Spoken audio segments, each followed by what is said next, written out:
I reckon this has got to have been my favouriteest winter day ever.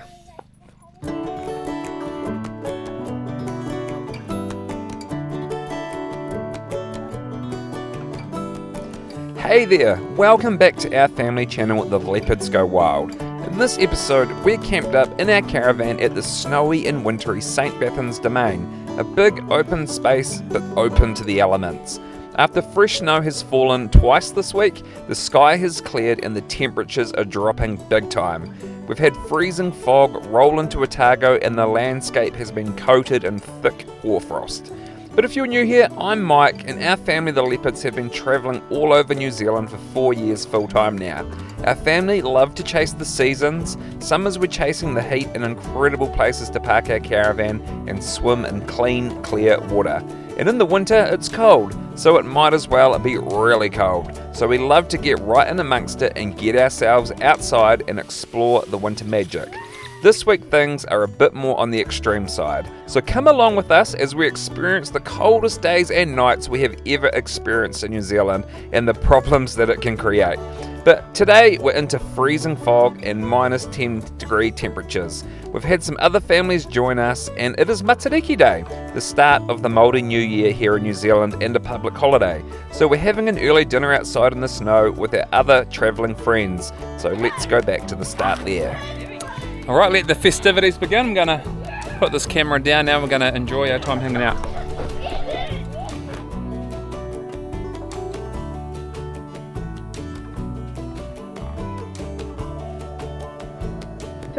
Alright, looks like we're tracking for our coldest night so far this year.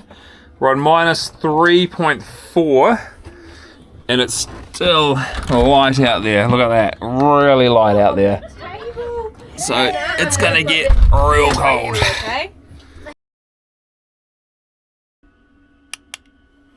Good morning everybody. So minus 9.2 is the coldest. I saw the temperature gauge last night. Pretty frosty out there. There's a bit of fog rolling in. So wondering if there's a bit of hoar frost developing down the gorges and the rivers and stuff around Central Otago. But sun is out. It's a beautiful day out there again, and we'll see what we get up to today. You can see the fog kind of like down in the valleys here. It's a little bit even just in here even. What's amazing about getting this cold is how things change. The ice, the cold, it's like artwork is forming all around you and it's an incredible thing to witness. Someone really nice has offered us showers. So I thought I'll empty that into the tanks, give us a bit of extra water, and I'll fill it back up at the Beck's Hall where we're going. But it's solid. It's frozen solid. So put it in front of the heater vent. See if we can defrost it a bit. So yeah, we've come down to the local hall here to have a couple of showers in here. It's actually quite a bit here. There's a little outside barbecue, playground, but a bit of snow still around. We also drove through some freezing fog, some hoarfrost while we were coming through here. So we might travel down a bit further around the road, do a bit of a loop up through the Ida Valley, go and explore that because that's an area known for hoarfrost. I'd love to see some Otago landscape in the hoarfrost. So all showered and clean. It was still minus 2 outside and our drive took us through Ophir, which has one of New Zealand's lowest recorded temperatures of minus 21. And then into the Ida Valley, a large farming area, but for New Zealand it has far less ocean influence here, making winters cold and summers hot. Pulled into Aotearoa to have a look. Man, they've got some snow here. They'll be giving St Bathans a run for their money. And we're in freezing fog. It's minus 2 at 2 in the afternoon. We're getting a bit of hoarfrost growing on these trees, so proper winter. Amazing how it forms though, like just further down the valley. We weren't in any of this until we got closer to here. So obviously a little pocket of cold. Tell you what, it is freezing here. So cold. I've been in just a thermal most of the day and a t-shirt, but you need more than that here. It's interesting to see a small village like this buried in 2 feet of snow. The snow fell 5 days ago and it really does make problems for those living in it. Just getting in and out of a driveway, snow ploughed high on the side of the road. The snow that melts turns to ice. A reminder, I guess, of why these places have low populations. And that cold was about to get much, much worse. So many places to stop off and enjoy the views. There's all these sheep out here in this paddock. Hoar frost on this tree here, and just out there is the breaking of the fog, revealing like the Hawkton Range. It's pretty epic. Stop photobombing me! We're at -4 degrees at 2:30 in the afternoon driving along this highway. That's unreal.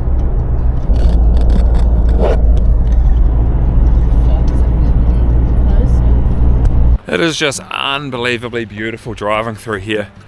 It's unreal. The excitement for what was boring with another freezing cold night in store just had my adrenaline running. Like -4 already? How cold is it going to get tonight, and what would we wake up to in the morning? Surely we are finally going to get to -10 degrees. There were plenty of other people out to see the snow and experience it as well, and the Vulcan Hotel was pumping.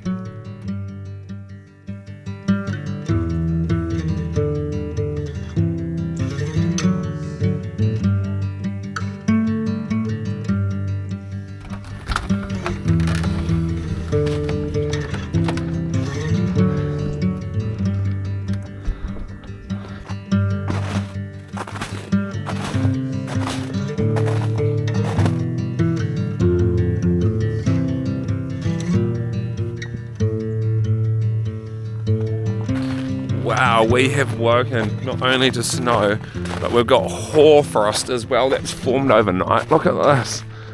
Amazing. That night I went to bed with my weather station, which got checked at least 10 random times in the night. We got our -10 about 3 a.m, and then it warmed up a bit and dropped back to -9.5 at 9 a.m. Some seriously cold weather for New Zealand and very cold weather for caravanning. Just giving the truck a warm up, the sun's just hitting the trees and they look so much more wintry with that sunlight on them, eh? With the fog completely cleared at St Bathans now, the sun is the destroyer of hoarfrosts. So me and my friend Jazz, who's a keen photographer, jumped into the truck to go for a short drive to Cambrons, as it looked as though they had more fog than us. We left our families to have breakfast before we all headed off to the Ida Valley a bit later.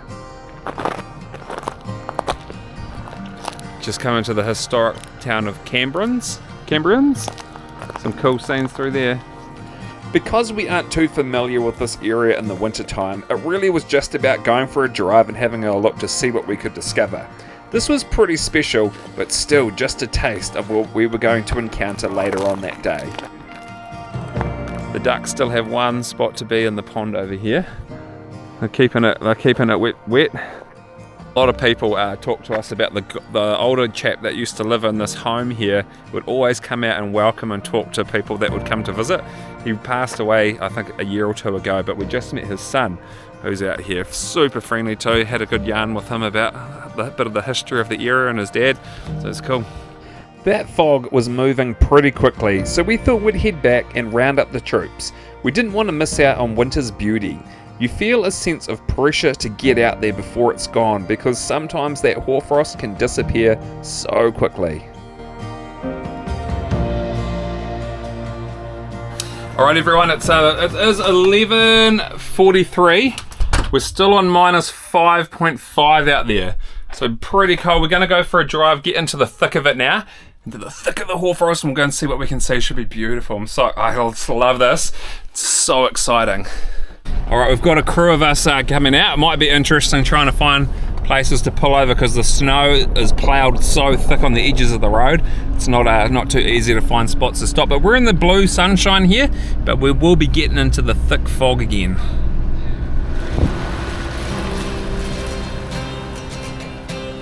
It was incredible driving towards the Ida Valley. The white you see on the trees and power lines, it's not snow. That fell 5 days ago. It's thick hoarfrost. You can see the skies are clearing and the fog's rolling back down the valley as well. And the reason that these trees have thicker frost than where we're camped is because they've been in the freezing fog for a couple of days and we just had it overnight. In my younger days, these were always the scenes that fascinated me, like just the one tree on its own buried in frost on a gravel road. How cool.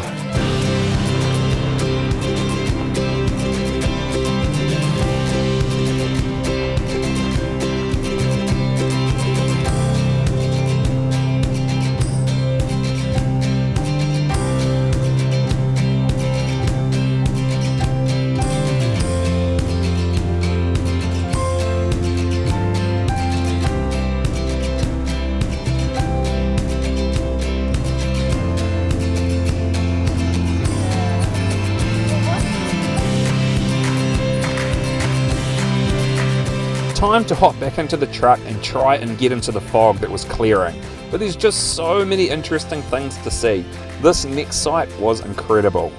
So we're hoping this picks up on the camera, but we can see like the frozen air particles, especially if we look towards the sun. It's like when you're walking around at night, I think, and you've got it in your headlight. It's amazing. It's like fairy dust or magic or... It is crazy. It was just really cold. The truck was reading -7 here, but have you ever seen this before?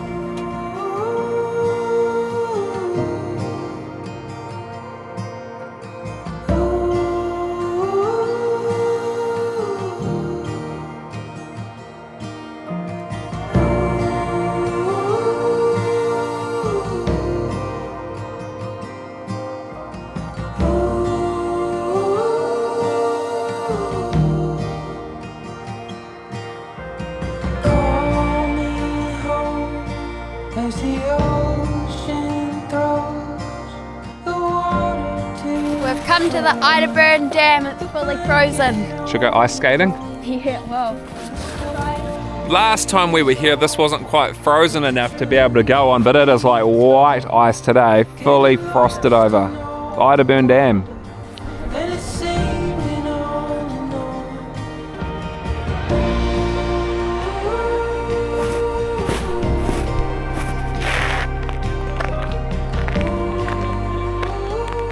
Some ice skating tracks on here, so people have been out here ice skating. A good sign it's thick enough.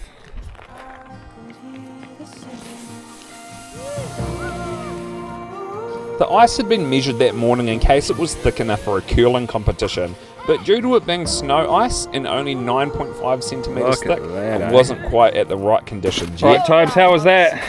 Fun as, I wish we could So live- now are you glad you came? Yes. Right, finally time to get back into the fog. It's so thick, the hoarfrost on these trees, that it almost looks like snow. In the fog.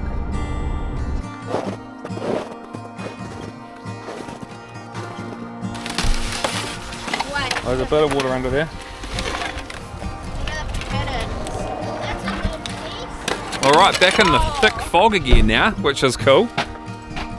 The frost is super thick here. This is pretty incredible thick frost, like from my hand on it. You see how fat that is.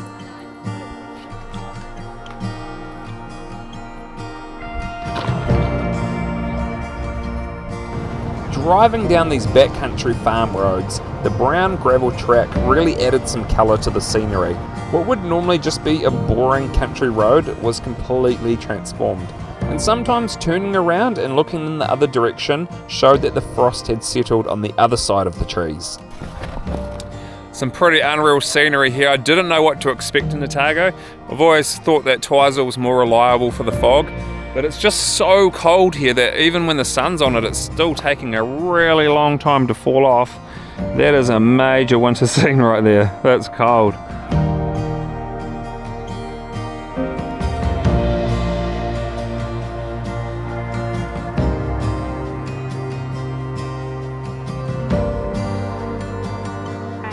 How's the gate, Riley? It's so good. It's super cool. It's falling off. The old sun is coming out, doing its damage now to some of this. There's patches where it's still very thick fog, in other places where it's not so thick. But we'll see what the sun does to this. It's still like really cold. It's -4, it's coming out, and some of the stuff is starting to fall out of the trees. But man, it's just so thick. It's unbelievable how quick it thickened up. Let the truth be told, getting lost in all the wonder, and it's singing on and on.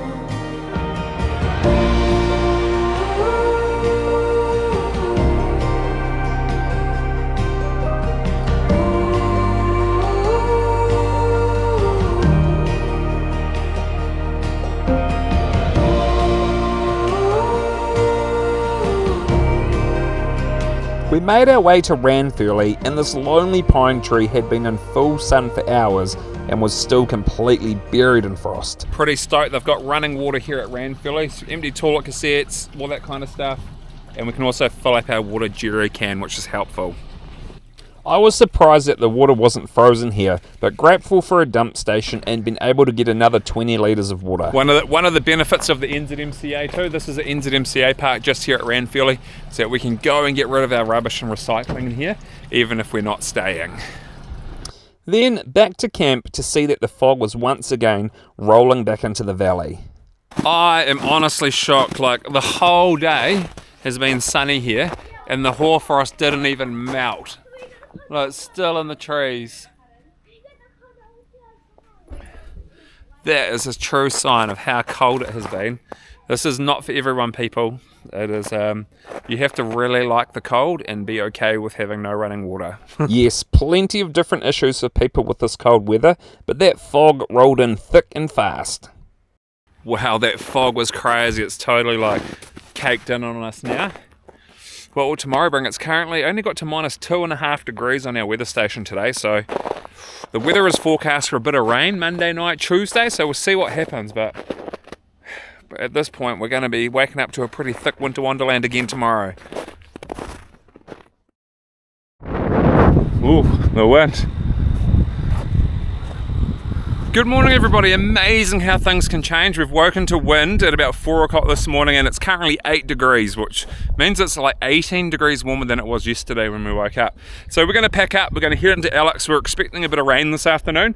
I think the further towards Alexandra we go, the less opportunity for rain, where I think it's going to rain quite a bit more here, which is going to melt the snow and make it not as fun, whereas we've got some stuff to do there. Just a little disclaimer, if you think that you want to park up in the snow, there are some real challenges about being in here, driving, getting into site, being able to leave, freezing water pipes, all of those things need to be managed. Our friend Rob says it's not so much how low the lows are, but how high the highs are. Yesterday our average temperature for the 24-hour period was -6.4. That's freezing for the average temperature over a 24-hour period. The day before that was like -4.3. So it's pretty ruthless out here. The low sun angle, the solar, like everything is you're battling. We've had a couple of other caravanners that have been here that their diesel heaters have stopped working, which creates another problem. Someone's caravan was -3 on the inside. So that's how severe it can be out here. It's not all just pretty pictures, lovely scenery. Winter wonderland. It's there's a lot to manage and to consider when you come out to these kinds of places for a bit of a snow dump. I think a lot of people up in Tekapo had some problems getting out too. They were a bit buried in snow there. But anyway, we'll leave this episode here. Thanks for watching, and we'll see you in the next one.